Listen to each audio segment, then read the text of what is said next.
Ils ont des yeux pour voir et sont aveugles, des oreilles pour entendre, mais ils sont sourds. Vidocq salue les humains libérés des aliénations et contraintes d'un esclavage mental. Lorsque nous savons et voulons regarder l'ensemble des conditionnements, tout devient alors très clair. Il y a ceux qui savent, ceux qui sont susceptibles de savoir en menant leur combat, et ceux représentant le reste, car à l'heure de l'information, l'ignorance est un choix. Alors, prenons notre envol et faisons un bout de chemin ensemble. Et pourquoi pas en compagnie de Jean-Maxime Corneille. Concernant les magouilles financières derrière les guerres mondialistes, c'est vraiment une signature des guerres mondialistes. C'est encore une fois un trafic sur la guerre qui permet à des opérateurs financiers de se goinfrer, encore une signature des guerres mondialistes. Avant la Première Guerre mondiale, l'opinion publique française a été dressée contre l'Allemagne, mais d'une façon tellement caricaturale qu'elle, de fait, d'un point de vue humaniste, était totalement indéfendable. Et c'est ce qui a permis une première guerre sans fin, pénétrer les profondeurs du totalitarisme que nous observons dans le cadre de l'ordre mondial fondé sur des règles, entre guillemets. D'un côté, le droit international, et de l'autre côté, le nouvel ordre mondial, devenu le mondialisme en substance, né de l'impérialisme anglo-américano-israélien, ce mondialisme qui globalement fait fi de toute espèce de droit international et qui est basé sur une logique absolument totalitaire dans l'espoir de déclencher une Troisième Guerre mondiale. C'était la même logique qu'avant la Première, qu'avant la Deuxième Guerre mondiale, avant la Première Guerre mondiale, parce que c'est un modèle. La façon dont les élites britanniques ont organisé la guerre tout en prétendant ne l'avoir pas organisée pour apparaître comme ceux qui répondaient à la guerre, mais pas ceux qui l'avaient organisée, ce qui était absolument faux.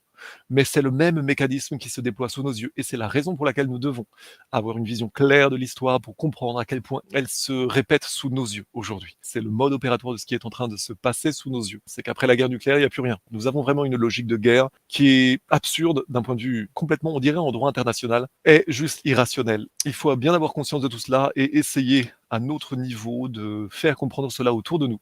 Parce que c'est tout de même par les prises de conscience des opinions publiques que l'on peut parfois éviter les guerres, même si on s'aperçoit d'à quel point les opinions publiques en France sont captives. La connexion entre la subversion mondialiste et la subversion antichrétienne, de fait, le mondialisme est avant tout anti-spirituel. Tous les véritables croyants sincères qui sont lucides face justement aux logiques irrationnelles de guerre sans fin, pour soi-disant faire revenir tantôt le Messie, tantôt goinfrer telle ou telle élite, ou ce sont des calculs à courte vue et ce sont parfois des logiques religieuses mais anti-religieuses en fait, des logiques complètement tantôt messianiques, tantôt totalement satanistes, qui consistent dans ce fantasme du déchaînement de la matière, créer des guerres sans fin, dans l'espoir de servir toujours plus. C'est comme de donner toujours plus de victimes à Moloch. C'est vraiment quelque chose de détestable dans notre époque. Nos opérateurs irrationnels, encore une fois, conquièrent et infiltrent les organisations internationales. On l'a vu, par exemple, pour le Conseil de l'Europe avec Georges Soros et compagnie, afin de propager des visions idéologiques biaisées et destructrices pour toute espèce de ce qui fait le ciment des nations. Ce que disait Henry Ford sur le fait que la laïcité n'avait en fait été conçue que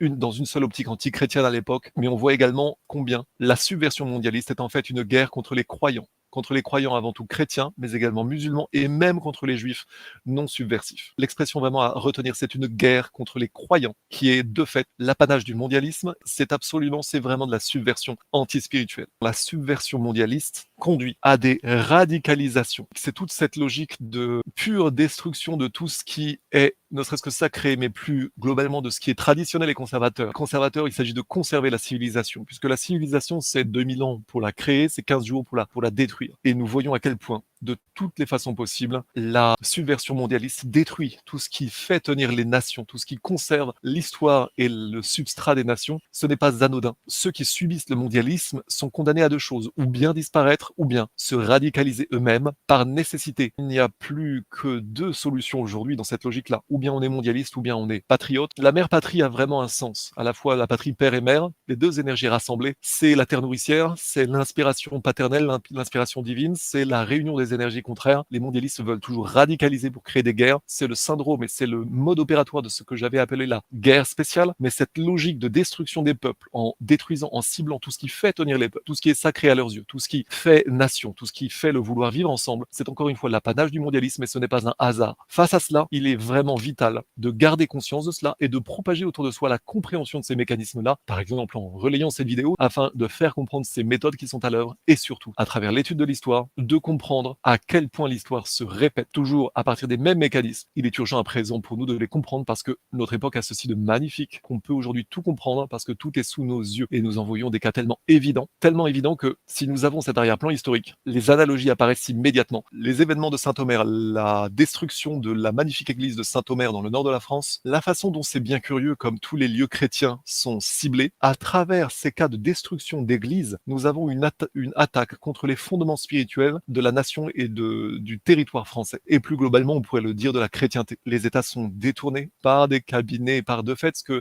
Rachid Achachi, qui dans sa vidéo avec Karine Béchette-Golovko, qui parlait de cela, qui racontait comment la gouvernance a remplacé le gouvernement. Et Rachid Achachi citait un ouvrage de Alain Denault, qui est un Québécois, qui raconte justement comment la gouvernance devient de fait un management totalitaire, une gestion du personnel totalitaire à l'échelle du monde. Et c'est tout à fait juste en fait. C'est la transposition au monde entier des méthodes américaines du management basées sur tout sauf sur une justesse spirituelle. Nous voyons bien comment le mondialisme a détruit la question sociale en deux étapes. D'abord les idéologies rouges qui ont remplacé la doctrine sociale de l'Église et qui ont d'ailleurs toujours ciblé les religions en tant que stabilisateurs de l'économie. Les idéologies rouges, sécrétées donc par ce qui est devenu le mondialisme, ont eu pour but de détruire globalement la doctrine sociale de l'Église et tout ce qui pouvait relever de la véritable question sociale sans idéologie. Et ils ont remplacé cette ancienne question sociale par quoi? Par une soumission individualiste au joug des firmes multinationales à partir d'un modèle américain conçu globalement,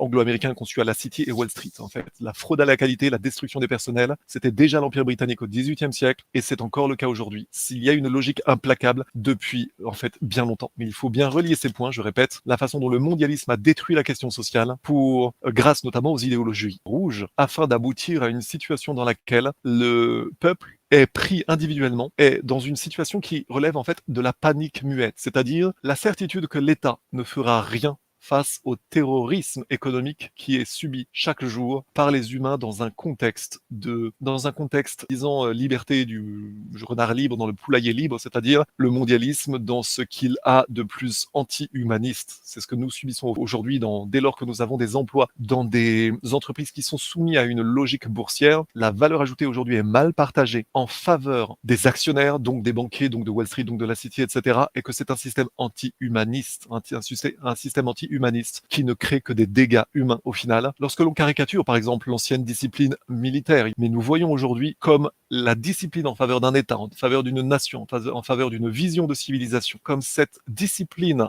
légitime envers, par exemple, un État, a été remplacée par une discipline des individus soumis individuellement devant les firmes multinationales, une discipline en faveur des firmes multinationales et une discipline qui est bien plus subtile mais bien plus prussienne que ce que l'on pourrait bien vouloir attribué ou caricaturé concernant l'ancienne discipline prussienne, la marche à la Schlag, etc., etc. Nous voyons vraiment comment la discipline aujourd'hui, au sein des firmes multinationales et au sein de fait de tout le monde entrepreneurial, est aujourd'hui déployée dans un sens qui est anti-humaniste. C'est bien parce que les États ont été détournés, c'est bien parce que la politique ne remplit plus son rôle, que les hommes politiques n'ont même plus conscience de ces choses-là, mais rappelez-vous qu'il y a un véritable problème. Rappelez-vous, la politique, c'est le partage du gâteau, le partage juste dans le temps. C'est l'organisation de la pérennité de ce partage dans le temps qui permet de fait à la politique de retrouver sa légitimité. Or, aujourd'hui, nous n'avons que des hommes politiques qui sont impuissants et qui mettent en scène cette impuissance, qui cautionnent cette impuissance-là. Et le seul qui, par exemple, se risquerait à critiquer cela, il serait nécessairement ciblé par la suite. Détournement, encore une fois, des États, l'oubli des vertus de la politique, ce que j'appellerais la politique avec un grand P, par opposition souvent à la partisanerie, ou on pourrait dire également par opposition à l'expédition des affaires courantes, ou bien ce qu'on pourrait appeler le contrôle des dommages, c'est-à-dire la seule chose qui est autorisée par les hommes politiques aujourd'hui, c'est de contrôler les dommages. Vous savez, on ferme 10 usines, mais on fera un espace vert à la place, c'est pas grave, c'est merveilleux, et on donnera 10 balles aux chômeurs au feu rouge. Vous voyez, on aura des solutions. Encore une fois, qu'on arrive vraiment à cette compréhension de la destruction de la question sociale par le mondialisme, par le moyen des idéologies, mais nous avons vraiment des choses à comprendre quant à la question de savoir comment notre civilisation a été détournée. Et malgré les nuages, recherchez toujours la lumière qui ne peut jamais s'éteindre. Si nous ne nous posons pas les bonnes questions et suivons aveuglément le troupeau, nous sommes à la merci de tout beau parleur qui se présente, et cette naïveté couplée aux manipulations nous mènera forcément à la catastrophe. Et pour ne rater aucun post-it, abonnez-vous. Est-il nécessaire de le dire? Mais surtout, il ne faut pas en rester là. Ne baissons pas les bras et réagissons.